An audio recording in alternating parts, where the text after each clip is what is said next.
Hi hello friends, welcome back to Geethashree kitchen. ನಾನಿವತ್ತು caramel bread custard pudding ಮಾಡ್ತಾಯಿದ್ದೀನಿ. ಅದನ್ನು ಹೇಗೆ ಮಾಡೋದು ಅಂತ ನೋಡೋಣ. ಅದಕ್ಕಿಂತ ಮುಂಚೆ ನೀವು ನಮ್ಮ ಚಾನಲ್ಗೆ ಹೊಸದಾಗಿದ್ದರೆ ನಮ್ಮ ಚಾನಲ್ನ ಲೈಕ್ ಮಾಡಿ, ಶೇರ್ ಮಾಡಿ, ಕಮೆಂಟ್ ಮಾಡಿ, ಹಾಗೆ ಸಬ್ಸ್ಕ್ರೈಬ್ ಕೂಡ ಮಾಡ್ಕೊಳ್ಳಿ. ನಮ್ಮ ಮನೆಯಲ್ಲಿ ಈಸಿಯಾಗಿ ಸಿಗುವಂಥ ಪದಾರ್ಥಗಳಿಂದನೇ ಮಾಡ್ಕೋಬೋದು. ಬನ್ನಿ ಹಾಗಿದ್ರೆ ನೋಡೋಣ. ನಾನು ಇಲ್ಲಿ ಕ್ಯಾರಮಲ್ ಬ್ರೆಡ್ ಪುಡ್ಡಿಂಗ್ ಮಾಡೋದಕ್ಕೆ 6 ವೈಟ್ ಬ್ರೆಡ್ಗಳನ್ನು ತೊಗೊಂಡಿದ್ದೀನಿ. ನಾರ್ಮಲ್ ಆಗಿ ಸಿಗುವಂಥ ವೈಟ್ ಬ್ರೆಡ್ನ ತೊಗೊಂಡಿದ್ದೀನಿ. ನೀವು ಬೇಕಾದರೆ ಬ್ರೌನ್ ಬ್ರೆಡ್ನು ಯೂಸ್ ಮಾಡ್ಕೊಳ್ಳಿ, ಆದರೆ ಇದರಿಂದ ರಿಸಲ್ಟ್ ಚೆನ್ನಾಗಿರುತ್ತೆ. ಅದಕ್ಕೆ ಇದನ್ನೇ ಯೂಸ್ ಮಾಡ್ಕೊತಾ ಇದ್ದೀನಿ. ಈ ಬ್ರೆಡ್ ಎಡ್ಜಸ್ನ ನಾನು ಬ್ರೌನ್ ಎಡ್ಜಸ್ನ ಕಟ್ ಮಾಡ್ಕೊತಾ ಇದ್ದೀನಿ. ಇದು ಬೇಡ, ಕಲರ್ ಚೆನ್ನಾಗಿ ಬರಲ್ಲ. ಇದೇ ಥರ ನಾನು ಎಲ್ಲ ಬ್ರೆಡ್ ಎಡ್ಜಸ್ಗಳನ್ನು ಕಟ್ ಮಾಡ್ಕೊತಾ ಇದ್ದೀನಿ. ಕಟ್ ಮಾಡ್ಕೊಂಡಾದ್ಮೇಲೆ ಇದನ್ನು ಮಿಕ್ಸಿ ಜಾರಿಗೆ ಹಾಕ್ಕೊಂಡು ನಾವು ಪೌಡರ್ ಮಾಡ್ಕೊತಾ ಇದ್ದೀನಿ. ಈ ಥರ ಎಲ್ಲ ಬ್ರೆಡ್ಡನ್ನು ಪೀಸ್ ಮಾಡಿ ಹಾಕಿ, ಇದನ್ನು ಜಾಸ್ತಿ ಫೈನ್ ಪೌಡರು ಮಾಡೋದು ಬೇಡ, ಹಾಗೆ ದಪ್ಪನೂ ಮಾಡೋದು ಬೇಡ. ಒಂದು ಕೋರ್ಸ್ ರೀತಿಲಿ ಮೀಡಿಯಮ್ ಆಗಿ ಪೌಡರ್ ಮಾಡ್ಕೊತಾ ಇದ್ದೀನಿ.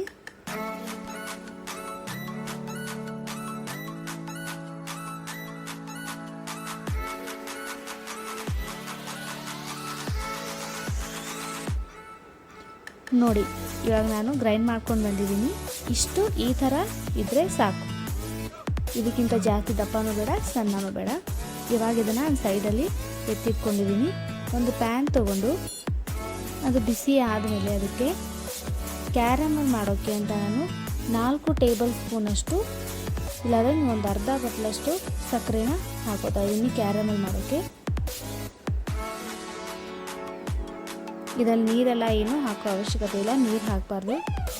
ಅದು ತಾನಾಗೆ ನೀರು ಬಿಟ್ಕೋತಾ ಹೋಗುತ್ತೆ.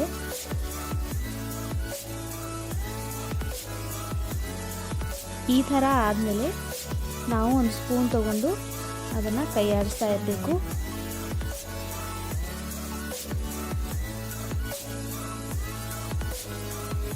ಸಕ್ಕರೆ ಬೇಗ ಮೆಲ್ಟ್ ಆಗೋಗುತ್ತೆ.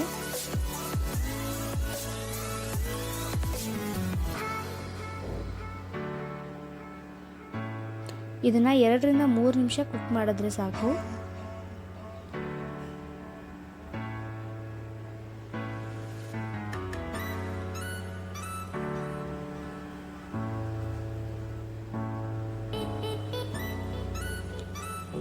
ನೋಡಿ, ಇವಾಗ ಸಕ್ಕರೆ ಎಲ್ಲ ಮೆಲ್ಟ್ ಆಗಿದೆ, ಕ್ಯಾರಮಲ್ ರೆಡಿ ಆಗಿದೆ.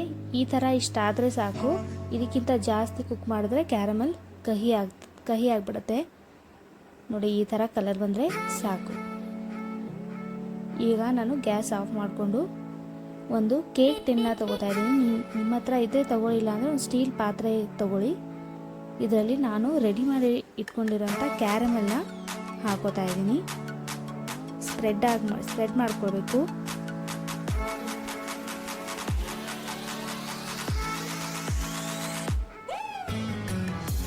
ತುಂಬ ಬಿಸಿಯಾಗಿರುತ್ತೆ. ಸ್ಪೂನಿಂದ ಸ್ಪ್ರೆಡ್ ಮಾಡ್ಕೊಳ್ಳಿ.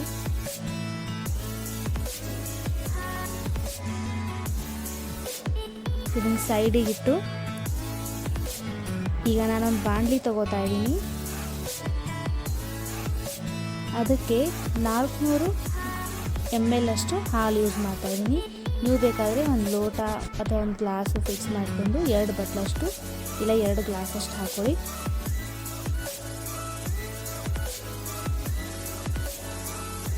ನಾನು ದೊಡ್ಡ ಬಟ್ಲಿನ 1.5 ಬಟ್ಲಷ್ಟು ಹಾಕ್ಕೊಂಡಿದ್ದೀನಿ.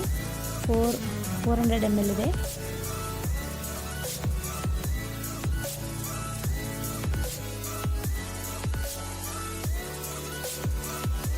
ಅದಕ್ಕೆ ನಾನು 2 ಟೇಬಲ್ ಸ್ಪೂನಷ್ಟು ಸಕ್ಕರೆ ಹಾಕ್ತಾ ಇದ್ದೀನಿ.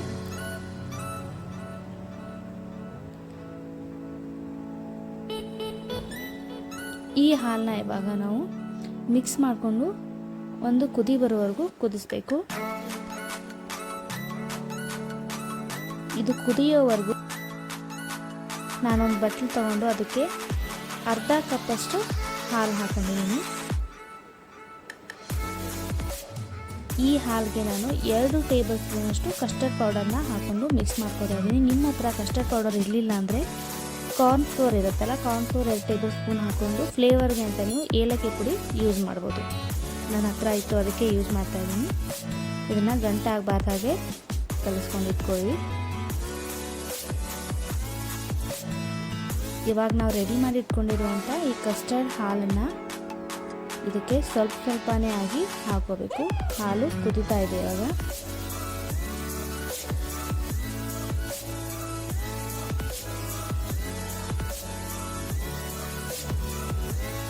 ಕಸ್ಟರ್ಡ್ ಹಾಲನ್ನ ಹಾಕೋತಾ ಇದ್ದೀನಿ. ಸ್ವಲ್ಪನೇ ಹಾಕೊಳ್ಳಿ, ಕಲಿಸ್ಕೋಬೇಕು. ಇಲ್ಲ ಅಂದರೆ ಅದು ಗಂಟಾಗೋ ಸಾಧ್ಯತೆ ಇರುತ್ತೆ. ಗಂಟಾಗಬಾರ್ದು, ಇಲ್ಲ ಅಂದರೆ ಪುಡಿಂಗ್ ಚೆನ್ನಾಗಿ ಬರಲ್ಲ.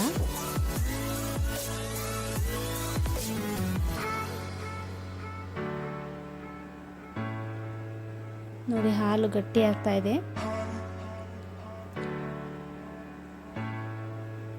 ಇವಾಗ ಗ್ಯಾಸನ್ನು ನಾನು ಲೋ ಫ್ಲೇಮಲ್ಲಿ ಇಟ್ಕೊಂಡು ಇದೇ ಸ್ಟೇಜಲ್ಲಿ ನಾವು ರೆಡಿ ಇಟ್ಕೊಂಡಿದ್ವಲ್ಲ ಬ್ರೆಡ್ ಪೌಡರ್ನ, ಅದನ್ನು ಹಾಕೋತಾ ಇದ್ದೀನಿ.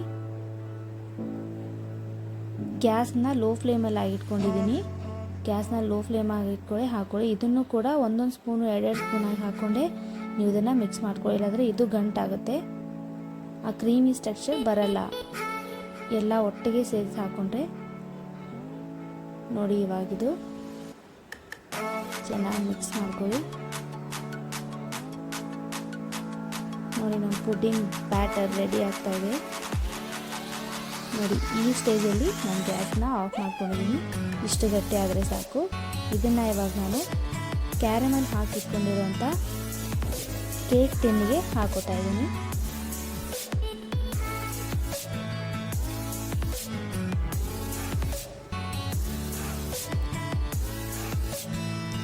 ಇದನ್ನು ಒಂದು ಸ್ಪೂನಿಂದ ಎಲ್ಲ ಸ್ಪ್ರೆಡ್ ಮಾಡ್ಕೊಳ್ಳಿ ಚೆನ್ನಾಗಿ. ಈ ಥರ ಮಾಡಿ ಇದಕ್ಕೆ ನಾನಿವಾಗ ಒಂದು ಸಿಲ್ವರ್ ಪೇಪರ್ನ ಹಾಕಿ ಕವರ್ ಮಾಡ್ತಾ ಇದ್ದೀನಿ. ಅದರ ಮೇಲೆ ಮುಚ್ತಾ ಇದ್ದೀನಿ. ಈ ಥರ ಫೋಲ್ಡ್ ಮಾಡಿ. ನಿಮ್ಮ ಹತ್ರ ಸಿಲ್ವರ್ ಪೇಪರ್ ಇಲ್ಲ ಅಂದರೆ ಒಂದು ಸ್ಟೀಲ್ ಪ್ಲೇಟ್ ಮುಚ್ಚಿ ಸಾಕು.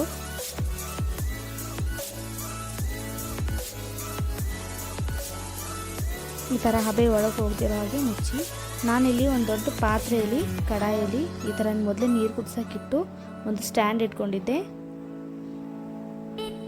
ನೀವು ಬೇಕಾದರೆ ಒಂದು ಪ್ಲೇಟೆಲ್ಲ ಇಟ್ಕೊಳ್ಳಿ, ಸ್ಟ್ಯಾಂಡ್ ಎಲ್ಲ ಆಗಿದ್ದರೆ. ಇದನ್ನು ನಾವು ರೆಡಿ ಮಾಡ್ಕೊಂಡಿರೋ ಬ್ಯಾಟ್ರನ್ನ ಇದರಲ್ಲಿ ಇಟ್ಟು 30ರಿಂದ 35 ನಿಮಿಷದವರೆಗೂ ನಾವು ಸ್ಟೀಮ್ ಮಾಡಬೇಕು. ಇದನ್ನು ಮೀಡಿಯಮ್ ಫ್ಲೇಮಲ್ಲಿ ಇಟ್ಕೊಂಡು ಸ್ಟೀಮ್ ಮಾಡಬೇಕು. ಇವಾಗ ಆಗಿದೆ ನೋಡಿ, ರೆಡಿ ಆಗಿದೆ. ಇವಾಗ ಇದನ್ನು ರೂಮ್ ಟೆಂಪ್ರೇಚರಲ್ಲಿ ನಾವು ಇಟ್ಟು, ರೂಮ್ ಟೆಂಪ್ರೇಚರ್ ಬಂದ ಮೇಲೆ ಇದನ್ನು 1 ಗಂಟೆಗಳ ಕಾಲ ನೀವು ಫ್ರಿಜ್ಜಲ್ಲಿ ಇಡಬೇಕಾಗುತ್ತೆ.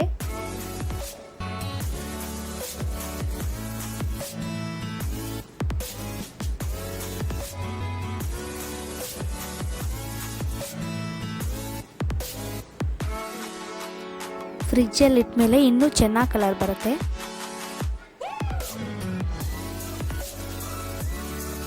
ನಾನಿವಾಗ 1 ಗಂಟೆ ಫ್ರಿಜ್ಜಲ್ಲಿ ಇಟ್ಟು ತಗೊಂಡ್ಬಂದಿದ್ದೀನಿ. ನೋಡಿ ಎಷ್ಟು ಚೆನ್ನಾಗಿ ಬಂದಿದೆ. ಇದನ್ನು ನಾನಿವಾಗ ಒಂದು ಸರ್ವಿಂಗ್ ಪ್ಲೇಟ್ಗೆ ಹಾಕೋತಾ ಇದ್ದೀನಿ.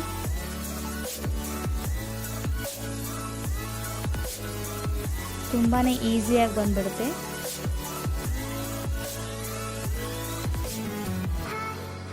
ನೋಡಿ ಎಷ್ಟು ಚೆನ್ನಾಗಿ ಬಂದಿದೆ ಅಲ್ಲ. ಕಲರ್ ನೋಡಿ ಫ್ರೆಂಡ್ಸ್, ಎಷ್ಟು ಚೆನ್ನಾಗಿ ಬಂದಿದೆ.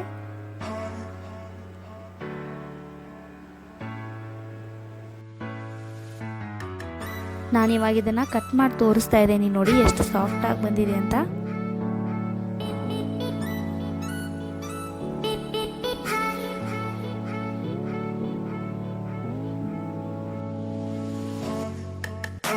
ಇದನ್ನು ನಾವು ಬ್ರೆಡ್ ಕಸ್ಟರ್ಡ್ ಪೌಡರ್ ಹಾಕಿ ಮಾಡಿದ್ದೀವಿ ಅಂತ ಗೊತ್ತೇ ಆಗಲ್ಲ.